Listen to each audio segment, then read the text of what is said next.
Hi everyone, welcome to pen paper TNPSC. So இந்த வீடியோவில் ஒரு காம்பவுண்ட் இன்ட்ரெஸ்ட் கொஷின் தான் பார்க்க போகிறோம். ஒரு நபர் 8,000 ரூபாயை ஆண்டுக்கு 5% கூட்டு வட்டி விகிதத்தில் முதலீடு செய்கிறார். வட்டி ஆண்டுதோறும் கணக்கிடப்பட்டால் அப்போ பிரின்சிபல் அமௌண்ட் என்னது, அதாவது அந்த அசல் தொகை என்னது அப்படின்னா 8,000 ரூபாய்ன்னு சொல்லிட்டாங்க.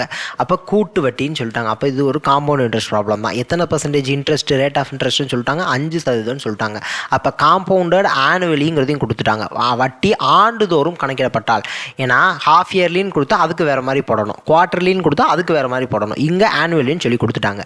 ஆனுவலி அப்படின்னு சொல்லி கொடுத்துட்டாங்க. 3 ஆண்டுகளுக்கு பிறகு அவரது வங்கி கணக்கில் இருக்கும் மொத்த தொகை எவ்வளவு? அப்போ டைம் பீரியட் எவ்வளோன்னு சொல்லி கொடுத்துட்டாங்க, 3 வருஷம்னு சொல்லி கொடுத்துட்டாங்க. ரொம்ப சிம்பிள். அப்போ பிரின்சிபலு 8,000 ரூபா. அப்போ பிரின்சிபலு 8,000 ரூபான்னு சொல்லி நமக்கு தெரிஞ்சிருச்சு. 8,000 இன்ட்டு ரேட் ஆஃப் இன்ட்ரெஸ்ட் என்ன, இப்போ 1 + 6/100 பவரில் எத்தனை, அதாவது அந்த நம்பர் ஆஃப் இயர்ஸ் போட போகிறோம். இங்கே 3ன்னு வருது. அப்போ இங்கே 1 + 6/100ங்கிறத நான் எப்போயுமே எப்படி எழுதி சொல்லிட்டு டேரெக்டாக அந்த ஸ்டெப்புக்கு போங்க.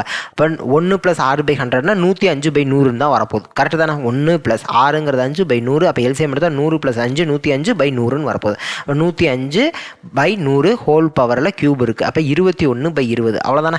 20 அப்படின்னா இங்கே 3 20 இருக்குது. இந்த கியூப் அப்படியே நான் இங்கேயே வச்சு பண்ணுறேன். அப்படி தான் சிம்பிளாக பண்ணணும்.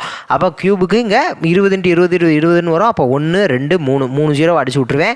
இங்கே 2 2s are 4 4 2s are 8. இது கேன்சல் ஆயிடுச்சு. அவ்வளோதான். அப்போ ஆன்சர் என்னென்னா 21 கியூப் அப்படிங்கிறது நமக்கான ஆன்சர். இப்போ 21 × 21 441. இந்த 21 கியூப்லாம் மனப்பாடமே பண்ணிடுங்க. ஏன்னா 21 கியூபுங்கிறது நமக்கு நிறைய இடத்துல தேவைப்படும். அப்போ 21 × 21 441. 1 × 1 1 2 2 4ன்னு வரப்போது. அப்போ 441. அப்போ 441 × 21. 1 × 1 1, இங்கே 4ன்னு வரும், இங்கேயும் 4ன்னு வரும், இங்கே 2 4 2s are 8 4 2s are 8.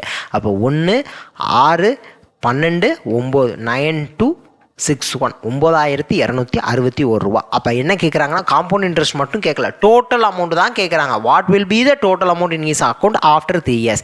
3 ஆண்டுகளுக்கு பிறகு அவரது கணக்கில் இருக்கும் மொத்த தொகை எவ்வளவுன்னு தான் கேட்குறாங்க. அப்போ நமக்கு பதிலளிக்கிறதுக்கு முன்னாடி, ஆன்சரை டிக் பண்ணுறதுக்கு முன்னாடி நம்ம யோசிக்கணும், காம்பவுண்ட் இன்ட்ரெஸ்ட் கேட்குறாங்களா இல்லை மொத்த தொகை கேட்குறாங்களா? இங்கே மொத்த தொகை தான் கேட்குறாங்க. மொத்த தொகை எவ்வளவு? 9,261 ரூபா. 9,261. ஆப்ஷன் ஏ அப்படிங்கிறத நமக்கான answer. So thank you to all. Next வீடியோவில் பார்க்கலாம். Thank you.